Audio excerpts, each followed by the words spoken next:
Welcome to Reigniting You, the show that explores a variety of topics and timely issues for making successful mid to late career transitions with a renewed sense of purpose and fulfillment for the next phase of your career and life, regardless of your age. Now, here's your host, Lisa Downs. Welcome to Reigniting You, where we talk all things career transition for those age 40 plus. I'm your host, Lisa Downs, Seattle-based career and retirement transition coach. So glad to be here with you today, and our producer, Eric. Hey, Eric, how are you today? Hey, good afternoon. I'm doing great. Good. How about yourself? I'm good, thanks. Excellent. Yeah, headed into fall here, but still some great weather out and nice sunny day, and we've got another great show lined up for today. It's the second week of the month, so that means it's time for our Ask Lisa episode. I'll be answering listeners' career transition questions by providing a few tips, and we'll get started with that right after this first break. Yeah.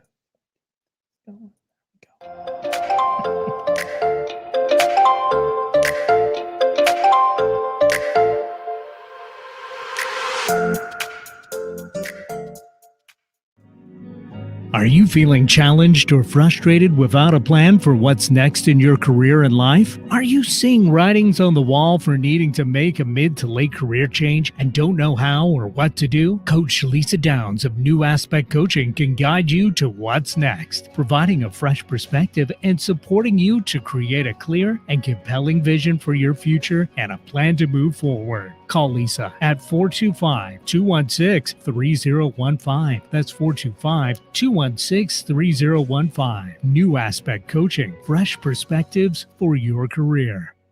Hi, I'm Coach Debbie from Story You Talk Radio, and I want to encourage you to write your book. Weekly, I offer topics about style and storytelling. I take your questions on our live show every Thursday at 4 o'clock, or you can subscribe to Story You, that's capital U, on any of your favorite platforms. Easy on the ears, good for the soul. Alternative Talk 1150. Welcome back to Reigniting You, the show that focuses on all aspects of making mid to late career transitions. A note that in case you missed it here on KKNW, that you can catch Voices of Experience with host Paul Casey this Sunday at 9 o'clock a.m. on KIXI. Voices shines a light on people with experience in their fields of travel, public affairs, adventure, health, and fitness, with an emphasis on sustaining your own business. That's Voices of Experience this Sunday at 9 a.m. on AM 880 KIXI. Well, Eric, we have another good batch of interesting questions today. So, Excellent. yeah, fun to get to those. So our first question is from Angie in Yakima, who asks, how much is too much information to put on a resume when you have a lot of experience and want to share it in detail so people know what all you can do? Well, thanks for that, Angie. Excellent question. And, my best recommendation, a good rule of thumb, is to keep it to 15 years or a shorter time frame. 10 to 15 years is a good general rule. You don't want to go too much farther back than 15 years. And the exception to that is if the role you're applying for, if there is something that's farther back in your work background that is really pertinent, really tied into the job description that you're going for, then it's okay to include that.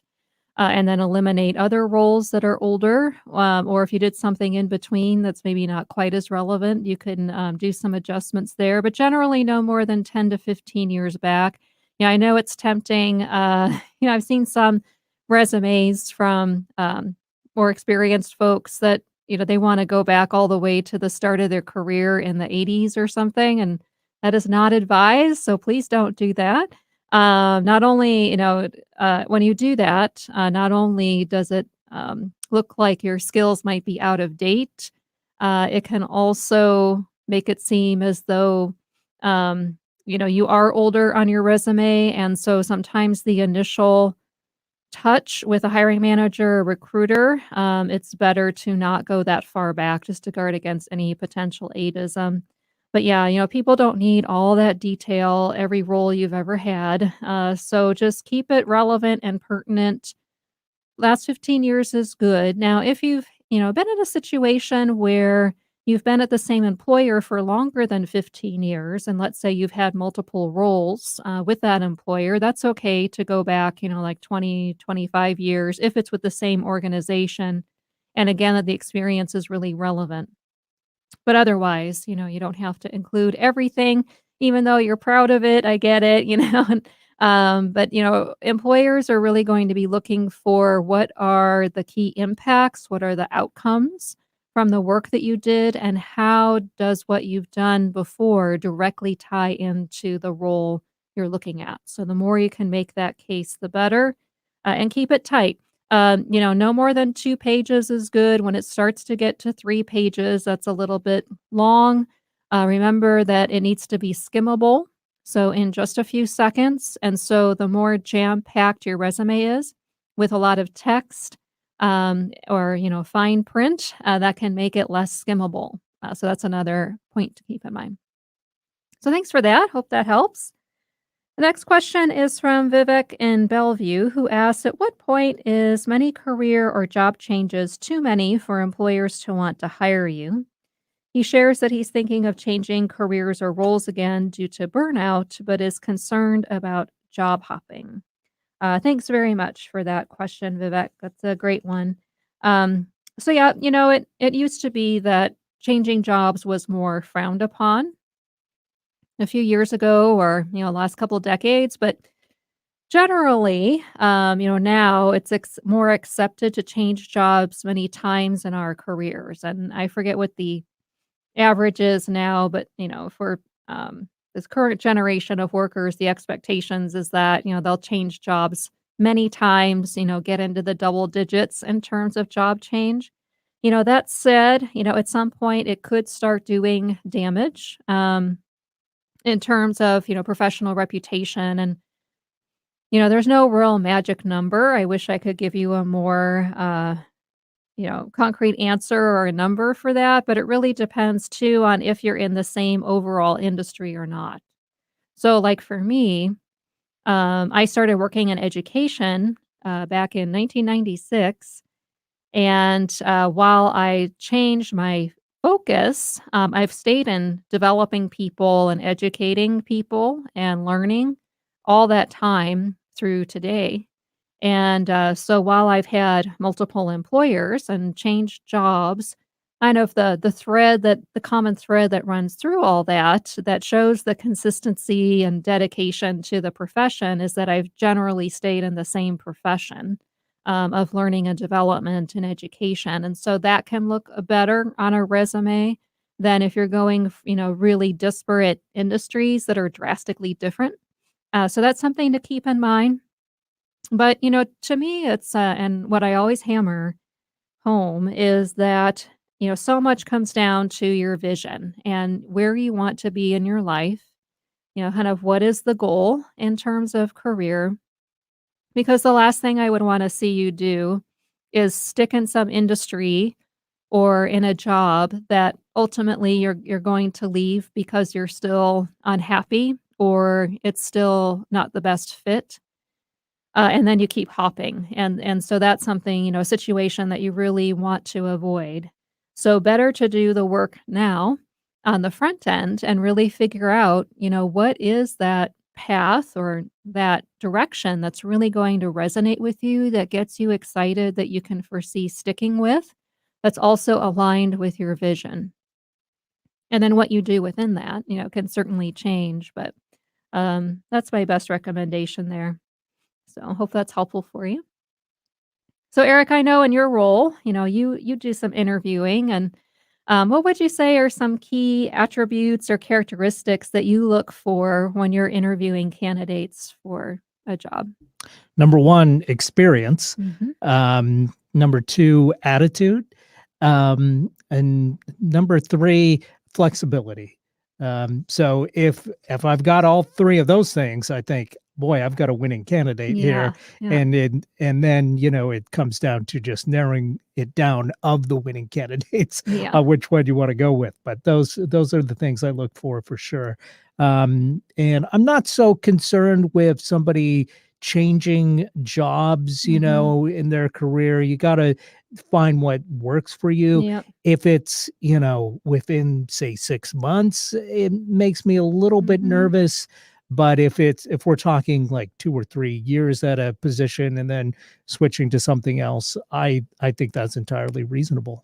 You know? Yeah, I think so too. And so much changes with the job market and with the situation. Mhm. And like for me, so often I've gotten into a role and then things change with the organization where it's, the role is probably going to get eliminated soon because of a merger or Right. acquisition and kind of that writing is on the wall or leadership changes come in and so you kind of lost a lot of ground with the prior leadership and or other opportunities do come along.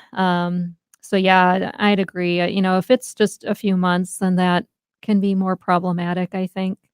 Yeah, Yeah. however, if somebody has a good That's explanation, good explanation, yeah. then like their company folded or whatever, Yeah. then, you certainly can't hold that Oh, against them. yeah. Yeah. So, conversation on anything as someone that's interviewing, conversation on any question that you might have about someone's work experience, I think is important to Oh, get yeah. to. Yeah. Yeah, absolutely. Because there's certainly things that happen that are beyond our control, and Mhm. I know going through a layoff myself, it's like I gladly would have stayed in the role longer. I was only in that role for a year, and I was perfectly happy in it. Definitely could have stayed a lot longer, but then, layoff happened that was outside of my control, and but yeah, I think, as long as you've got a solid story and you're a good fit and you can make that case, then yeah, work Yeah, tends to work out. and, with the whole COVID thing, everything it's all change, if you will. It is, yeah. I feel like, everything is different. There's so many people I can just looking at our own company, there's been a lot of, change in the last year with people leaving for different opportunities and stuff, and some people that hadn't been here that long, and, the people being laid off and then rehired and stuff. I feel like employers are going to have to take all that into account and just kind of Yeah. understand that these aren't normal times. So, taking a big, uh, deep breath and giving people a lot of leeway is probably a good idea. Yeah. Yeah, for sure. Well, thanks for those insights. And thank you, Angie and Vivek. It's time for our next break. When we come back, I'll answer some additional listener career transition questions and preview what's coming up next week.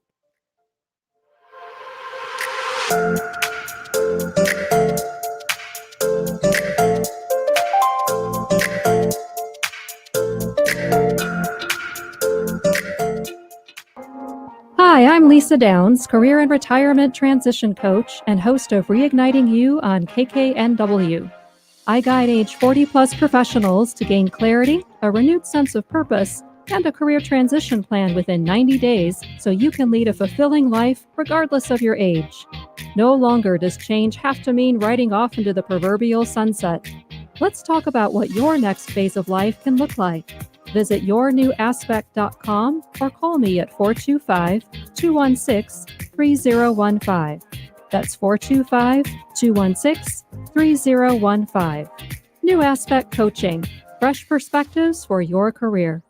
This is Rob Bass, and I want you to tune in to Don't Ask Me to Talk with Stacey Heller, the show that brings joy from pain, sunshine where it rains. Don't Ask Me to Talk with Stacey Heller. And that's coming from me, Mr. It Takes Two, Rob Bass. Tune in. Do what Rob Bass says. Take a listen to Don't Ask Me to Talk with Stacey Heller. That's me, Tuesdays from 3 to 4 on KKNW. To find out more information, check out my website, staceyconnects.com, or text DAMTT to 55678.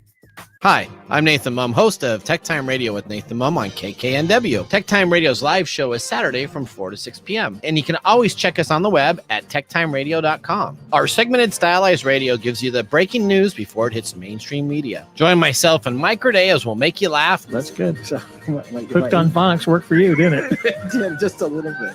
And learning something new in technology. Join us Saturdays, 4 to 6 p.m. and Thursdays from 6 to 7 a.m. The Technology Show for the everyday common person. Have a career transition related question or want to share your best or worst job story? Call 360-436-6496. That's 360-436-6496. Just leave a voicemail and we'll answer your question or share your story on a future show. Stay tuned for more Reigniting You with Lisa Downs.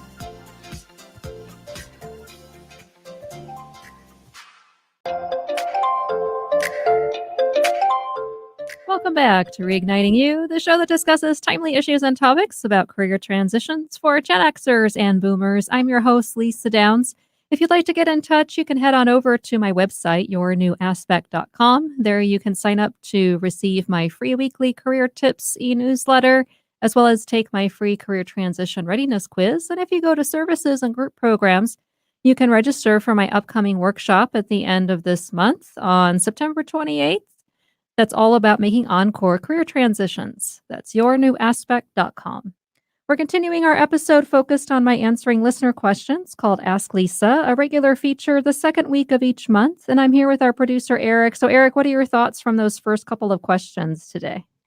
As always, great questions for sure.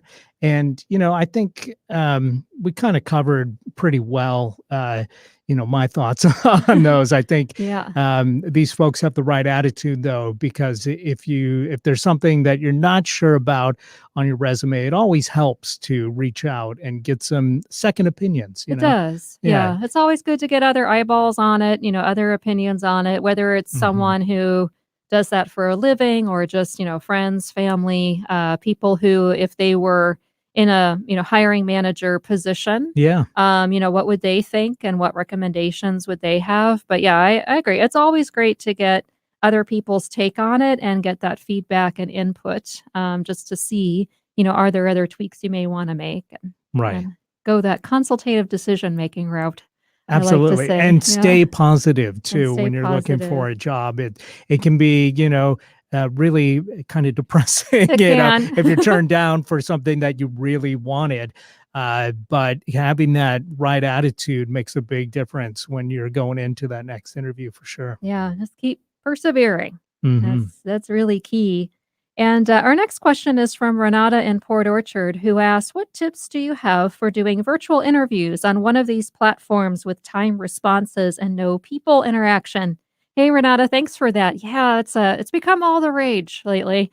So a lot of organizations for their first round interviews, rather than a phone screening with a recruiter, a human, they will send you a link to answer some interview questions into your webcam, where it's just you and the webcam, you and your computer. And there's a couple of different softwares or products that do this. One is called HireVue, VUE. There's another one called WePow, interesting name.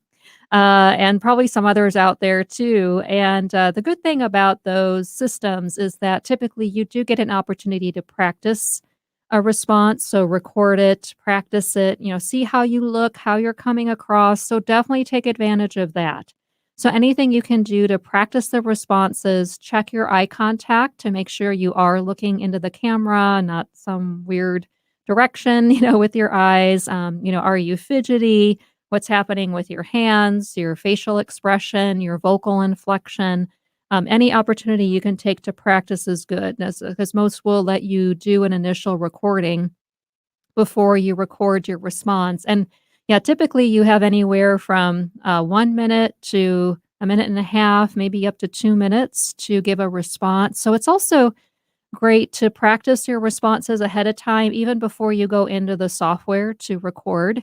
And, use a kitchen timer, use a stopwatch, whatever you have around to time yourself, just to make sure that the answers will fit within those time frames. But Yeah, it's one of those things where it can feel really weird, to just talk into your webcam and to do that, but a number of organizations are using that type of technology these days as an initial round before you talk to live people. Also, you just wanna make sure that you eliminate any distractions, so, move your phone into the next room if that's what it takes, close out your email, just make sure that there'll be no dings and dongs and other noises or anything that will distract you, shut the door, record in a room where you can close the door and just eliminate all of that, and then make sure you've got a good background. So a good neutral background or, artwork, bookshelves, things in the background that won't be distracting but look nice and professional. So just watch the background. Also, you'll probably want to wear clothing that is more of a nice solid color as opposed to something that's a heavy pattern or print. Sometimes on video camera, some of the patterns, especially stripes, so watch stripes. Some dot patterns or plaid patterns can look distracting on camera and not come across well. So you may want to err on the side of some solid colors as well. So just a few tips there for that. So thanks for asking that one. Yeah, what is that with stripes that it looks like they're vibrating Yeah, it looks like they're sometimes? vibrating, Yeah, wiggling. You exactly. can kinda get that effect. That is distracting. It is distracting. So, yeah, go for solids. That helps, or, a nice, solid color, maybe with a jacket or something over that's a neutral to help have that contrast. But, yeah, some patterns just can look pretty funky on video. Right, So whereas in person, they look great. they're great. Yeah. Yeah, okay. And our next question is from Kathy in Everett, who asks, how do you handle it when a prospective employer mentions that you're overqualified? She shares that it's come up a couple times in interviews lately and it leaves her unsure how to answer. So thanks for that, Kathy. That's excellent to bring up as well. And yeah, that's usually code for a bit of ageism coming into play when they mention that, oh, you seem overqualified, or if they go so far as to mention salary. But those are ageist tropes because they want the excuse perhaps to weed you out due to age. And so if that is called out or you are asked that in the future, what I recommend is really focus on the type of role and experience you're looking for and how your previous experience really matches up well with that. So you could say something like, yeah, thanks for raising that, and I understand where you're coming from. And just know that at this point in my career, this is what I'm looking for and how I'm looking to contribute and help the organization be successful. It's not about being at the top of a hierarchy necessarily or, making a really high income. It's more about this, and then share what's meaningful to you about it. And again, emphasize how you're a great fit for the role. So really draw on that, how your expertise fits with the organization, with the culture, with the role. But, that's usually a good way to handle that when it's raised. Acknowledge it and, thank them for raising it. And then, mention how, what you're really looking for and how you see yourself operating in the organization, what you can bring in terms of the value and experience, and how you can get those key outcomes and results. It's a great way to handle that. So yeah, but just know fundamentally, if that's raised, typically that is a red flag that they might be engaging in some ageist attitudes or stereotypes there. But Eric, what do you find interesting from these couple of questions? Oh, well, first, great advice. And I love that there's a program that will help you practice doing remote interviews, because I really think that's going to be, it is the present already. I was going to say the wave of the future, Yeah. but I think it's really going to here. continue. Yeah, quite a bit. I recently did some interviews with potential employees, and we did it via Zoom, and it was fantastic, just because it was so convenient and you didn't have to worry about the COVID thing, and it made them being a little more flexible easier. So I really think a lot of employers are going to continue to do virtual interviews just for the convenience sake of it. But you do want to come off your best, just like you You would in do. person. And so I think that's great that, there's opportunities to kind of rehearse.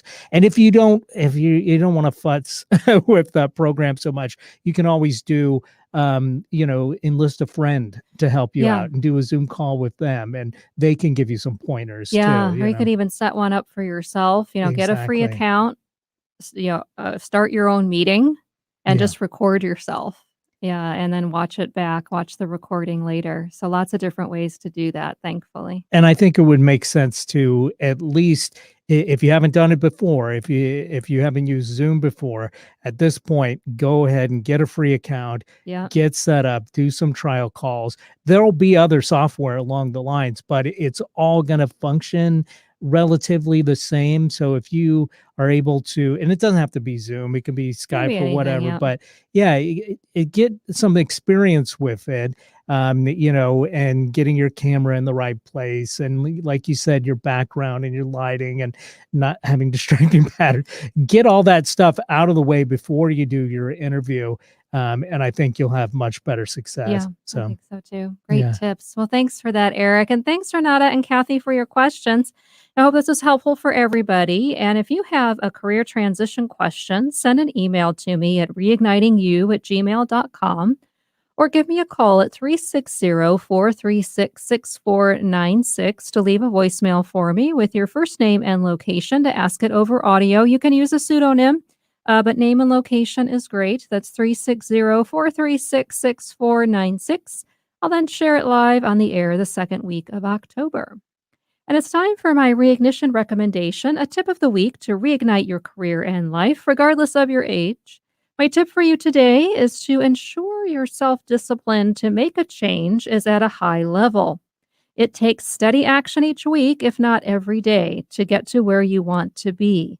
So if you've been taking it easy through the summer, now is the time to kick things up a notch and commit to taking 3 actions every week toward your goal.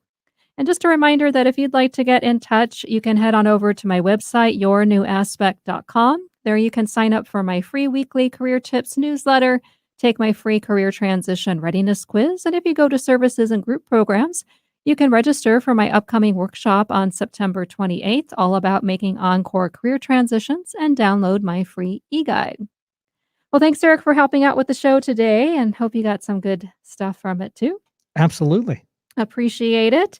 And join us next Wednesday at 3 o'clock when my guest will be professional connector and the host of the KKNW show, Don't Ask Me to Talk, Stacey Heller. Oh, she's a lot of fun. She's a lot of fun. I call her professional connector. That's the best thing I can think of to describe her. Yeah. But Yeah. She's a great networker. she's a great and networker very and creative person. conversationalist, Yeah. very creative. So it should be a blast. And thanks for joining us. And we'll talk to you next week on Reigniting You.